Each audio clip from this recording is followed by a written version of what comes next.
Seguimos en Minuto 1, hablamos ahora del crimen de Fernando Báez Sosa, la investigación por un lado, el proceso judicial por otro, y hay novedades, Irina Hauser. El juez de garantías de Villa Gesell, David Mancinelli, finalmente resolvió sobre las prisiones preventivas, confirmó los 8 pedidos de prisión preventiva que había pedido la fiscal Verónica Zamboni. ¿Quiénes son los detenidos por el momento? Sí. Luciano Pertossi, Lucas Pertossi, Ciro Pertossi, Enzo Comelli, Máximo Thompson, que es uno de los acusados como coautor junto con Ciro Pertossi, Matías Benicelli, Ayrton Violás y Blas Sinali. Blas Sinali es el que habló en la audiencia de ayer ante el juez. Ayer. Exactamente. Son los integrantes del grupo que había impulsado la Fiscalía. Exactamente, son los que pidió la Fiscalía, no amplió las detenciones el juez. Recordemos que había habido 2 jóvenes que fueron liberados, uno es Juan Guarino y el otro es Alejo Milanesi. Ellos 2 siguen por ahora en la misma situación, se los sigue investigando. ¿En función de qué decide confirmar las preventivas el juez? Vamos a ver en qué argumentos se apoyó. Pero esto finalmente termina agravando, ¿no? Agravó, sí. Agravó finalmente un poco la calificación que había planteado la fiscal. Hubo premeditación y lo que agregó es alevosía. Para el juez, los rugbyers se organizaron para atacar a Fernando Báez Sosa. Aprovecharon la inadvertencia de la víctima y lo agredieron por la espalda. Esto de generar esta situación de indefensión y después, además, impedir que lo ayuden otras personas es lo que el juez engloba en la definición de alevosía. Alevosía, ¿no? Le siguieron golpeando y cuando estaba indefenso en el suelo evitaron que fuera auxiliado. ¿Por qué? Porque atacaron a otras de las personas que estaban junto con él. Esto es parte de los argumentos que utiliza el juez David Mancinelli para sostener esta calificación. Irina, ¿qué pasó con la figura de homicidio por placer? La descartó, el juez la descartó, dijo que no... Acá está. No quedó acreditado que el objetivo fuera satisfacer el deseo de sentir placer en el crimen, que eso no está demostrado. La defensa... De la familia, ¿no? En realidad la querella de la familia se basaba en el video en que se ve a los rugbyers abrazarse segundos después del homicidio.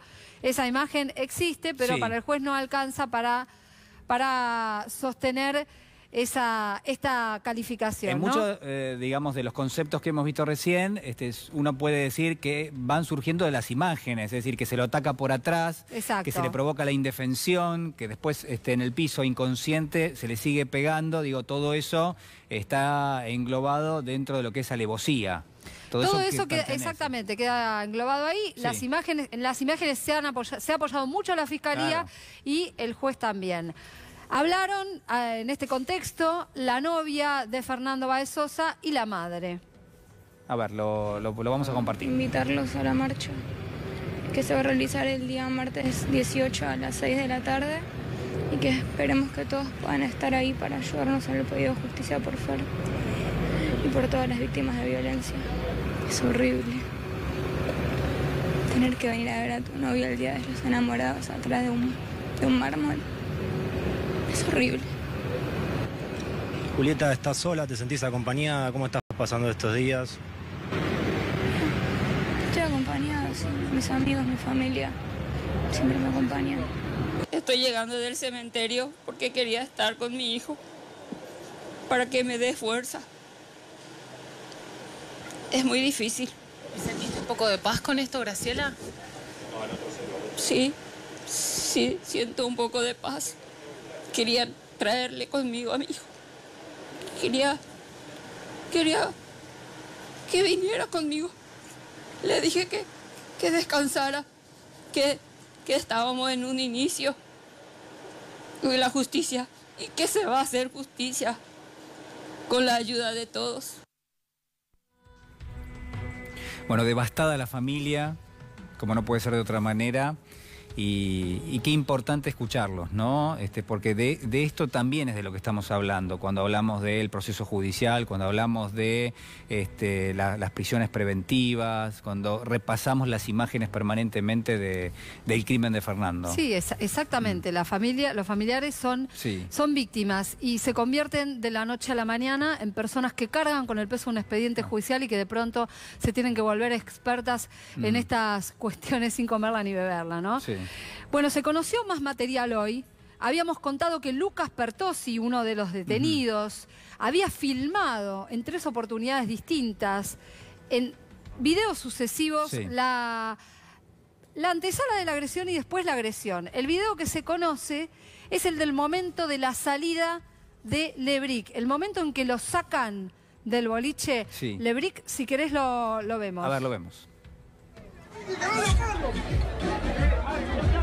¡Cálmenlo, macho! ¡Cálmate! ¡Yo lo saco! ¡Vámonos, amigos! ¡Vamos, Candelo!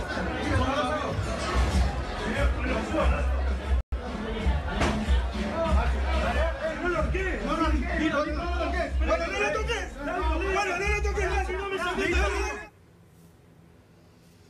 Bueno, ahí se ve a Enzo Comelli, a Ciro Pertossi.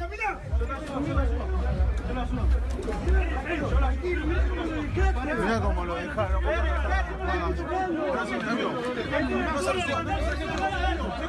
Ahora, qué impactante, Lucas Pertossi grabando todo esto en ese momento. Sí. Estamos en la sala bien y no entienden, boludo.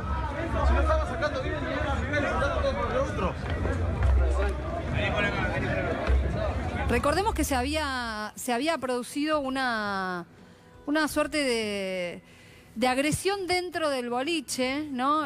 Había mucha gente, en esto coinciden todos los testigos, y la discusión se genera cuando se le salpica con alguna bebida a uno de los amigos de Fernando, y Fernando trata de descomprimir la situación, pero terminan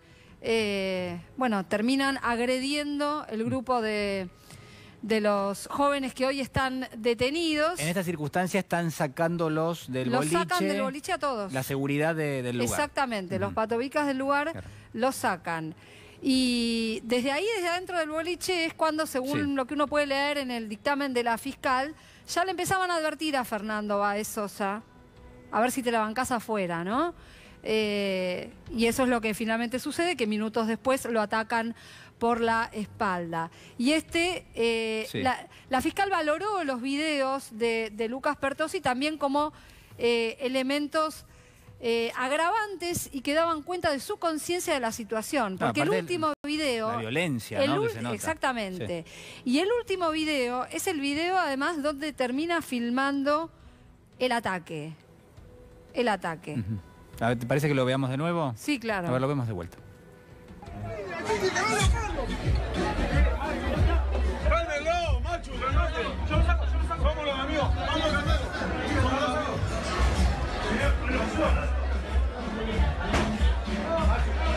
¡No lo toques! ¡No lo toques! Venía bastante alterado de adentro porque se ve que los demás tratan de calmarlo, ¿no? Es lo que se deduce de lo que gritan en el momento. ¡Pero si yo no soy! ¡Bueno, dale, camina!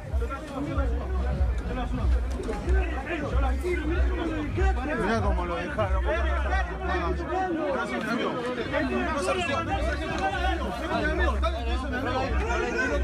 No me saques. Ahí, papá. Estoy diciendo bien. Estamos en la sala bien y no entienden, boludo. Si no estaba sacando bien, y era primero sacando todo por lo otro. Ahora, Irina, el elemento de filmarlo todo, ¿no? En este caso también en particular, digamos, ¿qué le podría sugerir al juez, al fiscal? Digo, que ya se esté filmando hasta el momento mismo donde a ellos los sacan del boliche. Mira, si este video hubiera estado aislado, uno podría pensar, viste que pareciera que en un momento le quieren sacar el teléfono. Sí, como que se le disparó. Uno podría pensar que estaba tratando de registrar una agresión quizá de los patobicas. Pero no es eso lo que ocurre, porque él continúa filmando afuera. Y lo que filma es el ataque.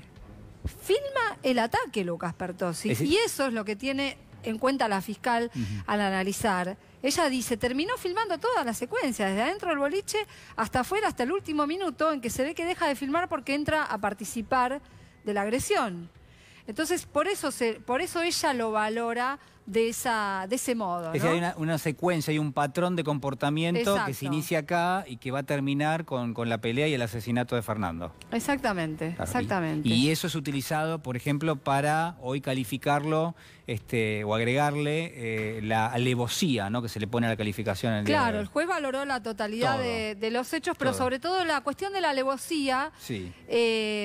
Lo que hizo fue analizar en qué situación estaba Fernando, cómo se comportaron respecto de él, cómo lo atacaron por la espalda, cómo estando indefenso le seguían pegando y atacaban a sus amigos para que nadie pudiera rescatarlo de esa situación. Irina, ¿quién es ese rugbyer número 11 del cual se habla tanto? El famoso misterio del rugbyer número 11, sí, es una gran pregunta que todo el mundo se hace. Es una pregunta que sobre todo, hay que decir, ha instalado la querella. Los abogados de la querella plantean esto, dicen que sería un tal Pipo, un joven que aparece en algunas de las filmaciones, pero según lo que explican las fuentes de la Fiscalía, eso también hay que aclararlo, no es una persona que aparezca en la escena del crimen. No es alguien que aparece en la escena del crimen, es alguien que aparece en escenas posteriores.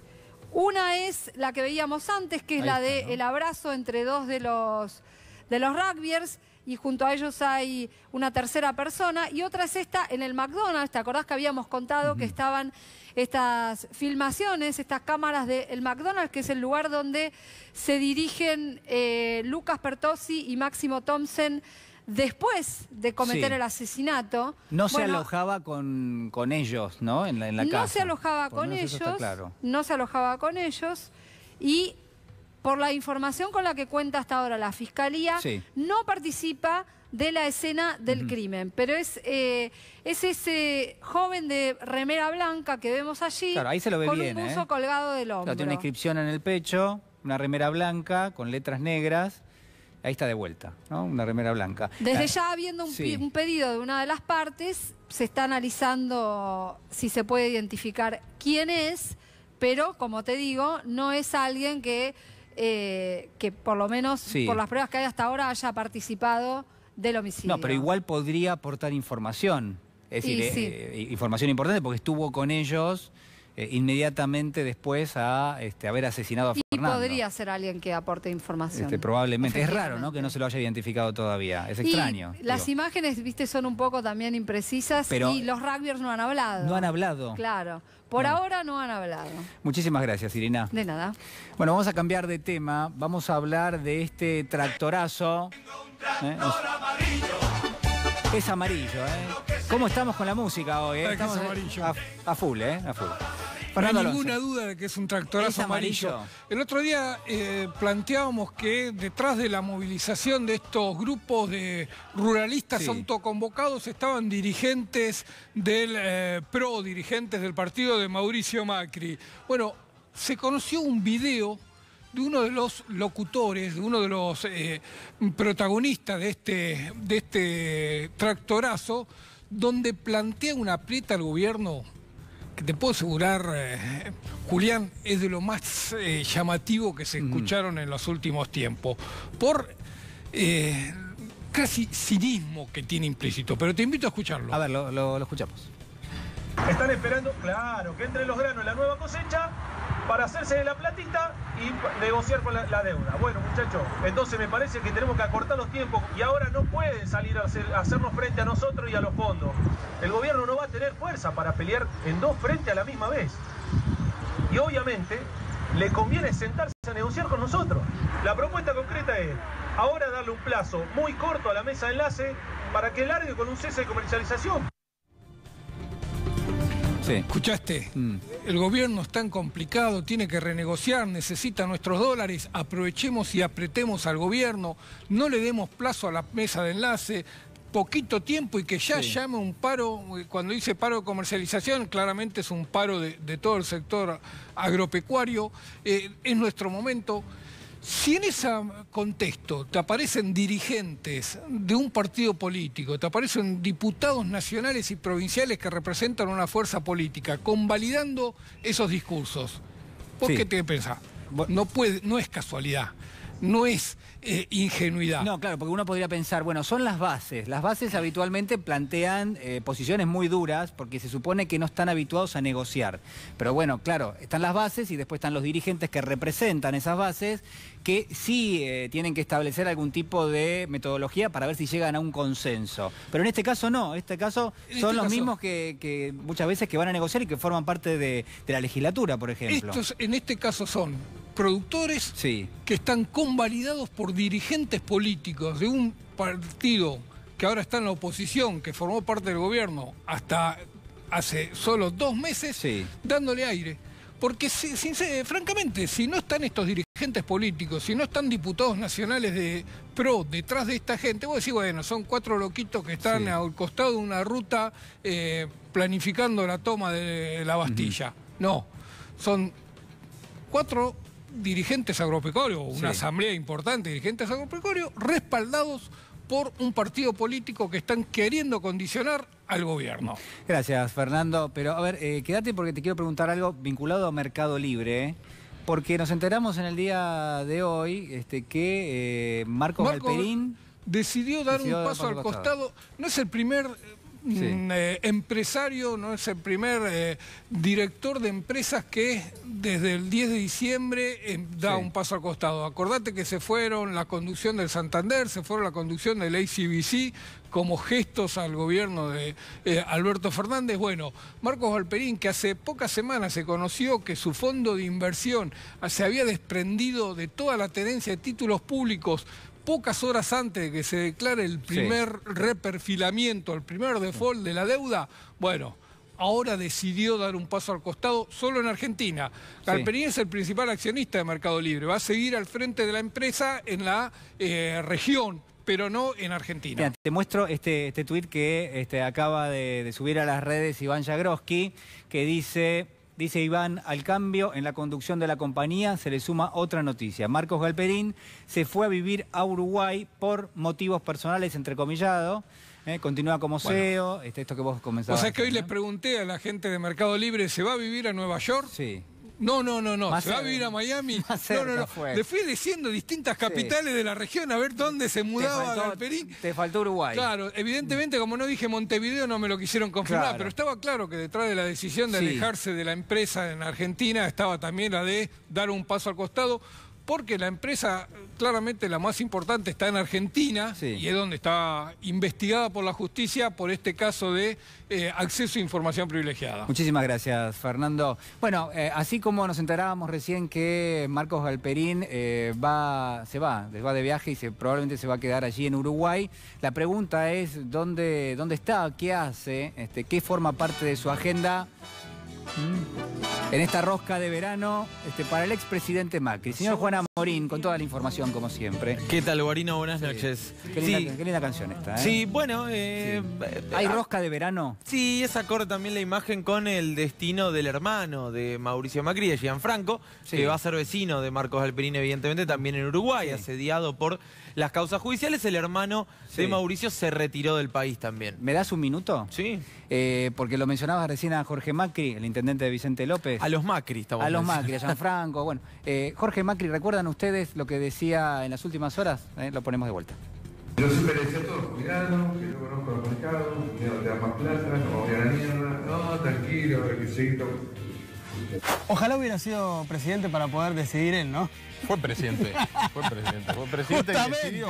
Era una lucha cultural interna, no es que le decía a un ministro que no le daba bola. Él le decía a todos, muchachos, tenemos que vivir con lo que tenemos, porque no te van a prestar toda la vida. Pero él estaba a cargo del Poder Ejecutivo y el que en última instancia termina pidiendo la plata es él. Vio venir lo que iba a pasar. ¿Y para qué la pidió? ¿Por qué alguien que lleva un apellido asociado a una de las crisis económicas más grandes de la historia argentina podría ganar una elección a gobernador? A vos, chiquito, le diría, ¿son todos iguales en tu familia? ¿O algunos tienen capacidades distintas y diferentes? ¿Papá y mamá son iguales? ¿Tus hermanitos, vos? Algunos juegan mejor al fútbol, otro hace mejor otras cosas, uno pinta. Bueno, yo creo que puedo pintar esta provincia con unos colores distintos a lo que se pintó hasta ahora y lograr ganarla. Es muy bueno el mensaje, es muy bueno, es muy bueno. Vos no lo querés aceptar, Juana Morín, pero pintar los colores, no somos todos lo mismo. En minuto uno no somos todos lo mismo. No. Bueno, entonces, la familia Macri tampoco, digamos. El que hizo una cosa no necesariamente ahora lo va a replicar Jorge Macri. Pero además dice, tenemos habilidades, tenemos capacidades diferentes en la familia Macri. Sí. Como diciendo, bueno, yo tengo la habilidad de la política, otros Macri no sé a cuál se referiría exactamente. ¿Y qué es de la vida del expresidente Macri? Volvió al ruedo Mauricio Macri, regresó de sus vacaciones y vos me dirás, después de un largo mes de vacaciones, probablemente esté trabajando arduamente en la conducción de la oposición, pues se supone que Mauricio Macri va a ser el conductor del espacio Juntos por el Cambio. Ahí lo vemos jugando al pádel, fue a jugar al pádel. La gentileza es de los colegas de Infobae. Sí, la tiene atada, te digo. Sí, la tiene muy clara jugando al pádel. Sí. Bueno, por suerte se recuperó de su lesión en la rodilla. Estuvo jugando al pádel en el barrio de Palermo, junto al actor Martín Seffel, el famoso actor de Los Simuladores, productor televisivo también, y junto al hermano de Julián Aguada, Daniel Aguada, uno de los principales financistas de su campaña del año 2015, que le valió de hecho una causa judicial, porque había aportado una cantidad de dinero exorbitante que excedía claramente los aportes individuales que puede hacer cada persona física. En este caso, ahí está Daniel Aguada, esto fue en el barrio de Palermo, y vos mirás, bueno, pero probablemente se dedique a la función pública Mauricio Macri. Sí, o de mínima que, digamos, si hay una agenda vinculada con lo político, uno entiende que podría llegar a ser. Fue presidente de la Nación. Bueno, también hay una agenda judicial que lo apremia y bastante, causa parques eólicos, autopistas. Ayer repasábamos que uno de los allanamientos que se realizó tiene que ver con una línea investigativa del juez Rodolfo Canicoa Corral, que está buscando información a ver en qué se benefició la familia Macri respecto a los 500 millones de dólares que se le entregaron a Autopistas del Sol. Los Macri tenían acciones en Autopistas del Sol que se revalorizaron muchísimo. Bueno, similar a parques eólicos, el hermano Gianfranco Macri, por las dudas, se mandó a mudar. Nosotros mostramos en este programa, en exclusiva, los documentos que afirman que se llevó 5 millones de dólares de ese negocio en concepto de préstamo entre privados, correo argentino, etcétera. Eso forma parte de la agenda judicial. Pero si tuviéramos que hacer digo, ¿qué le depara al expresidente Macri el futuro? Vamos a verlo, preparamos una plaquita con algún detalle. Lo cierto es que alquiló una casa en Martínez, insisto en la gentileza de los colegas de Infobae que detallaron muy bien lo que le viene al expresidente. Viajará con frecuencia al exterior por su reciente cargo, el presidente ejecutivo de la Fundación FIFA, una fundación que de todas maneras no sabemos muy bien cómo funciona porque se creó apenas en 2018, así que Macri va a tener una experiencia interesante. Al respecto veremos qué tan interesante será. FIFA envuelta en muchos escándalos de corrupción. Bueno, Macri también tiene una agenda bastante parecida. Escribirá un libro sobre lo que fue su paso por la presidencia. No sé si se le ocurre algún título para sugerir. No sé. Yo, no, qué sé yo. El de Cristina fue Sinceramente, el de Macri... las memorias de Winston Churchill, el primer ministro británico, se llaman Se cierne la tormenta.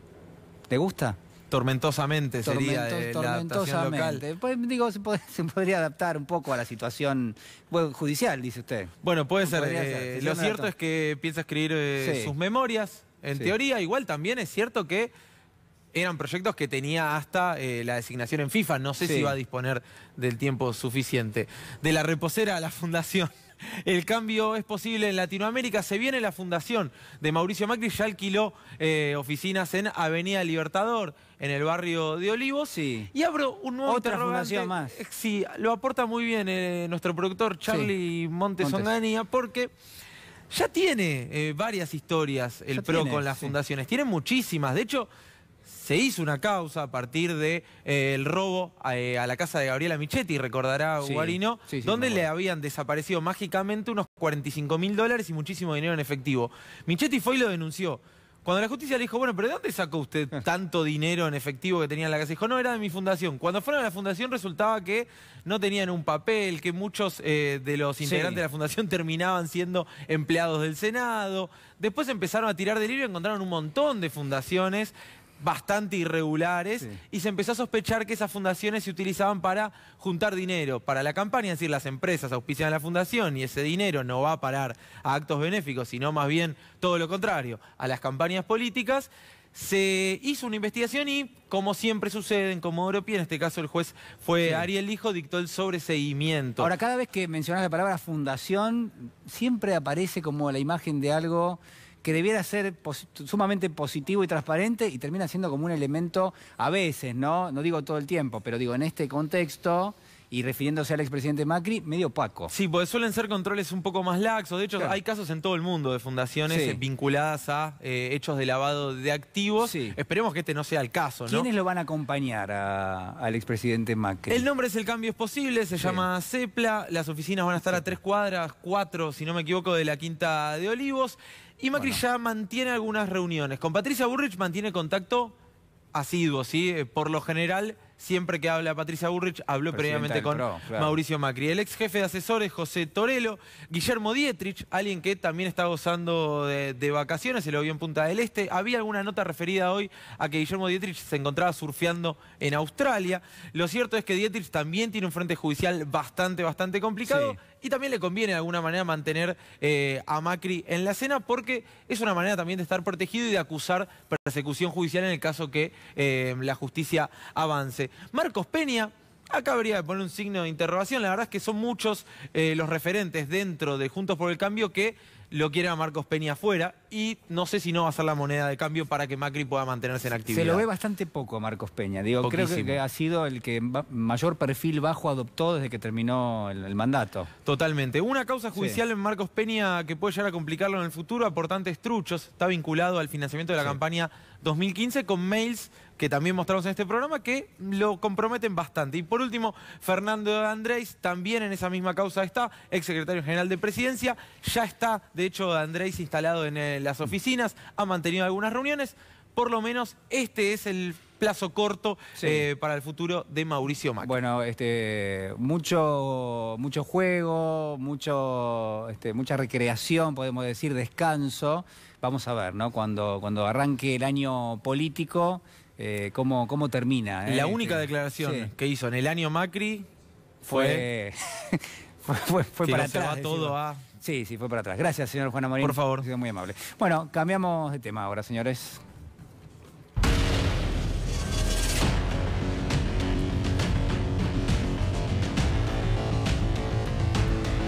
Le hablamos de los bolsos del primo Ángelo Calcaterra y del soterramiento del tren Sarmiento, Irina. Y si vamos a hablar de bolsos, hablemos de todos los bolsos, ¿no? Hay muchos bolsos, sí, a ver. Bueno, a ver. Los bolseros están con todo. Causa el soterramiento del tren Sarmiento. Recordarás este rostro, recordarás ese nombre, Ángelo Calcaterra. Ángelo Calcaterra, quien estuvo a cargo de una de las constructoras más activas en el mercado local, IEXA, y que además integró el consorcio de empresas que fueron adjudicatarias de las obras del soterramiento del tren Sarmiento. Estamos hablando de esto porque hay un informe muy importante que acaba de presentar el fiscal Franco Picardi en el contexto de esta investigación sobre el soterramiento del tren Sarmiento, que da por comprobado la fuga de casi 5 millones de dólares a la banca privada hacia la banca privada de Andorra, que fueron, según asegura el fiscal, coimas implicadas en la licitación precisamente del soterramiento del tren Sarmiento. La maniobra la ejecuta la unión de empresas que estaba liderada por IEXA junto a su socia Odebrecht, eran socias en este negocio. Odebrecht, recordarás, que es la empresa que debe estar involucrada en más sobornos en la región. En el mundo, yo te diría, prácticamente, sí. Exactamente, una constructora brasileña que además reconoció el pago de sobornos en nuestro país. Los fondos en este caso provenían de anticipos financieros del Estado y estaban destinados a funcionarios del Ministerio de Planificación. ¿Qué es lo último que hubo respecto de esto en la causa? La causa está en un punto extraño, porque la Cámara Federal había anulado todas las decisiones, los procesamientos de los funcionarios y las faltas de mérito de los empresarios. Por eso esta prueba que presenta Picardi es tan importante. Compromete a los empresarios. Claro. Centralmente es eso. ¿Cómo es la ruta del dinero para ocultar los rastros de este soborno? Sí. Los 4,5 millones de dólares se fugaron a la banca de Andorra y pasaron por otras 6 sociedades y cuentas offshore que Picardi las va desglosando una por una, y varias de ellas además funcionaron también como redes offshore en el caso de los sobornos pagados por Odebrecht en otras obras públicas en otros países de la región. Esto es clave. Sí. El hombre que firmaba las transferencias era Santiago Altieri, que fue el presidente de IEXA en ese periodo. Un hombre de IEXA era el que ponía el gancho para fugar la plata. Claro, a ver, esto era un consorcio de empresas que quería ganar la licitación del soterramiento del trenzamiento, una obra con muchísimo dinero. Para pagar la coima, para que les diesen justamente, les favorecieran esa licitación, lo que hacían era una transferencia de dinero como si recibiesen algún tipo de servicio del exterior. Entonces, giraban dinero. ¿A dónde? Es esto que vamos a ver ahora. ¿Cómo justificaban esos pagos, no? Sí. Para disimularlo, se hicieron 2 contratos falsos con una consultora española que se llama DSC, que también fue usada por Odebrecht para pagar coimas en la región. Para la justicia, el fiscal en este caso, está probado que esa firma nunca prestó esos servicios para el soterramiento. Era una pantalla, como se suele explicar. Siempre hay, fíjense ustedes, sociedades que se registran en paraísos fiscales, donde es muy fácil armar determinado tipo de grupo societario. Es decir, bueno, juntémonos 3, armamos una sociedad, el verdadero dueño de esa sociedad no aparece ni siquiera en los registros, porque finalmente son grupos de abogados que son los que ponen el nombre, y después esa sociedad a su vez es dueña de otra sociedad, que a su vez es dueña de otra sociedad, no llegan nunca. Exactamente, como una caja china. Claro, es una caja china. Es eso. Para que te des una idea, una de las empresas que acá era receptora, en algunos casos final del dinero, en una sede que tenía en Uruguay, había sido creada en Panamá por el estudio Mossack Fonseca, que es el mismo que se utilizó en los famosos Panama Papers, ¿no? En las maniobras que se detectaron en los Panama Papers. Hay mucho rastro similar a los Panama Papers en esta maniobra. La importancia de que el fiscal presente esto es que ahora el juez Marcelo Martínez de Giorgi tiene elementos como para revisar las situaciones que la Cámara le había objetado, porque la Cámara le había dicho, usted procesó sin pruebas o dictó falta de mérito respecto de los empresarios sin tener suficientes elementos. Ahora respecto de los empresarios, hay por lo menos todo este material que además compromete más que ninguna a la empresa de IEXA y a su socia habitual Odebrecht. Las otras 2 son Gela, que es una empresa italiana que supo compartir negocios con los Macri y la otra es la española Comsa, que están comprometidas de la misma manera, pero te diría que el peor problema lo tienen IEXA y Odebrecht en este caso. Muchísimas gracias, Irina. De nada. Soy muy amable. Bueno, acompáñenme, ya estamos, tenemos muchos invitados esta noche, hay muchas cuestiones que analizar. Está con nosotros Daniel Germanos, abogado, ustedes lo conocen. ¿Cómo le va, Germanos? ¿Qué tal? Muy buenas noches. Bueno, y presentamos a todo el panel. Está Leonardo Fabre, secretario general de la Asociación del Personal de los Organismos de Previsión Social. Muy buenas noches. También Julieta Ripoli, exdirectora de Asuntos Jurídicos de Vialidad Nacional. Y Marcelo Koenig, diputado nacional por el Frente de Todos. Muchísimas gracias a todos por venir. Hermanos, a ver, le pregunto algo que quedó aquí gravitando con mucha fuerza a partir de la declaración que hizo hace instantes nada más Alberto Lugones, el presidente del Consejo de la Magistratura, que decía, bueno, en la Argentina hubo una forma bastante particular de llevar a cabo los procesos judiciales, la figura del arrepentido, las prisiones preventivas que se dictaron, le pusimos, en todo caso, la etiqueta de lawfare, pero claro, cuando uno desagrega eso, bueno, hay varias cuestiones que analizar. Usted ya ha estado sobre ese tema, ya lo hemos analizado en algún momento. Este tema lo dijimos en la plena gestión del presidente Macri. Es decir, era evidente la persecución judicial instada desde la política, particularmente con los fondos de la AFI, con espías regulares o irregulares, donde abogados, políticos y en general opositores y sindicalistas muy en particular, fueron materia de la persecución permanente. El lawfare es algo que ha existido, digamos que siempre ha habido cierto romance entre sectores del Poder Judicial y la política. Yo siempre dije que cuando alguien va a entrar a la función judicial, quizás el primer test que debe hacerse tiene que estar vinculado con su vocación por la magistratura y no su vocación por la política. Tiene que estar muy claro de que tiene vocación, mucho antes de saber cuánto conoce sobre el derecho. Que no se quiere hacer política, dice usted, exactamente. del lado judicial. Tenemos ejemplos claros, el caso de Moro en Brasil. Ahora quiere ser presidente de la nación y hasta competir con Bolsonaro. Es decir, gente que utiliza la política, la justicia como trampolín para llegar a la política.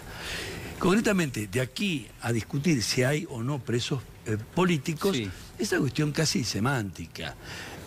Yo compartiría lo que dijo Patricio Rey.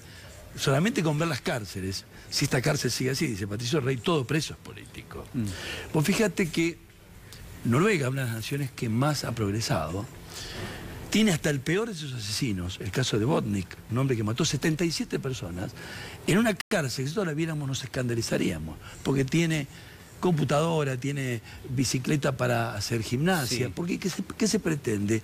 Que la cárcel sirva para algo, no solamente para castigo y tortura, que ese es un pensamiento de carácter primitivo. Sí, para rehabilitar a alguien y que sea parte de la sociedad en los términos en los que está convenidos, digamos. No, exactamente. Es más, creo que así como el primer defecto que tiene cualquier ley es que se dicta en el pasado para legislar el futuro, una situación desconocida, con la pena también hay un problema similar. Yo aplico una condena de 10 años a alguien que en el penal de pronto demuestra ser mejor persona de cuando fue condenado o peor. Entonces el juez de ejecución de sentencia tendría que tener la posibilidad de ampliar esa pena o de bajarla. Hubo un caso muy conocido de un asesino chileno, allá por los 70, el Chacal, no me acuerdo cómo lo llamaban, que curiosamente el día que lo ejecutan, todas las pericias demostraban que se había convertido en una excelente persona. Es decir, se produce con el correr del tiempo, la vida humana, la vida psíquica es absolutamente dinámica, profundos cambios. Pero no quiero distraerme sobre el tema de lawfare. Nosotros tenemos la creencia de que todo juez, como aquella película italiana, debe estar libre de toda sospecha. Y no es así, no es así.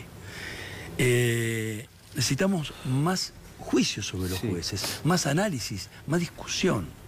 Por ejemplo, cuando uno habla con un colega como Miguel Pló, colega más, que estuvo 77 presos simplemente porque se negó a dar información que supuestamente él tendría que tener sobre Cristina Kirchner, y juraba y perjuraba que no tenía nada que decir ni a favor ni en contra. Y el juez que murió hace poco, el doctor Claudio Bonadía, bueno, lo tuvo preso. Es decir, ese preso, ¿era un preso político o no era un preso político? Lo que se buscaba era la condena de una persona política. Los procesos judiciales, como por ejemplo que lleva adelante el juez Alejo Ramos Padilla, que ha revelado en la figura de Marcelo D'Alessio alguien que se suponía que pertenecía a los organismos de inteligencia o que era una especie de agente inorgánico, vaya a saber bien si residual o no residual de un organismo de inteligencia, que llevaba adelante extorsiones, que se relacionaba con jueces, que se relacionaba también con periodistas. Digo, uno puede tomar eso como ejemplo de lo que es una red, en este caso, donde hay una connivencia que lo que busca justamente es un efecto político. Pero está tan claro. Yo cuando fui a visitar, no como defensor, sino como conocido y correligionario a Fabián de Sousa, al otro día una persona me llamó por teléfono y me repitió leyendo un texto lo que yo había charlado con Fabián. O sea que yo fui grabado en esa charla. Esto demuestra que la prisión de él también era política. O sea, los estaban grabando en la prisión. Yo fui por ser abogado, pero no fui en carácter de abogado. Pero igual me grabaron completamente la charla. Bueno, este tipo de inmundicias que han ocurrido durante esta última gestión tiene que ser motivo de análisis urgente. El doctor Rizzo, presidente del Colegio de Abogados, formó, la iniciativa fue mía, una comisión de 7 juristas que se va a dedicar a revisar hechos ocurridos y hechos del futuro, donde vemos que el sistema judicial ha colapsado. particularmente casos emblemáticos, como dije, el del doctor Miguel Pló. Porque evidentemente el tiempo transcurrido en prisión ilegalmente es irrecuperable, pero existe por lo menos el derecho moral a una reparación pública, sin perjuicio de una reparación económica, porque cuando alguien sufre el bochorno de este tipo de trastornos, la esposa, los hijos, los familiares, el entorno, quedan en una situación de profunda marginación. Y hay algo que me genera una enorme preocupación. Como todos los argentinos, estamos consternados por el crimen de estos chicos, de estos delincuentes juveniles de los rugbyers. Pero yo veo como que la sociedad hace catarsis con lo más flojo, como lo más chirlo. Es decir, no hacen catarsis con esto que acabamos de ver del tractorazo amarillo, que tiende a ser una desestabilización política. No se hace con el caso de Correo Argentino, no se hace con el caso de esta relación que tenía IEXA y estas... ¿Por qué la catarsis social? Yo veo que hoy todos los programas televisivos, todas las horas, hablando de los 8, 9 o 10 o 11 rugbyers, y no se habla de lo que realmente ha provocado más muertes que Fernando. Porque Fernando, pobrecito, ha muerto de un modo espantoso, pero muchísimos chicos, muchísimos jóvenes, muchos ancianos han muerto también por estos actos de corrupción. Deben ser juzgados con enorme severidad. Te agradezco muchísimo. A ustedes. Ha sido muy amable. Nosotros vamos a hacer una pequeña pausa y ya regresamos.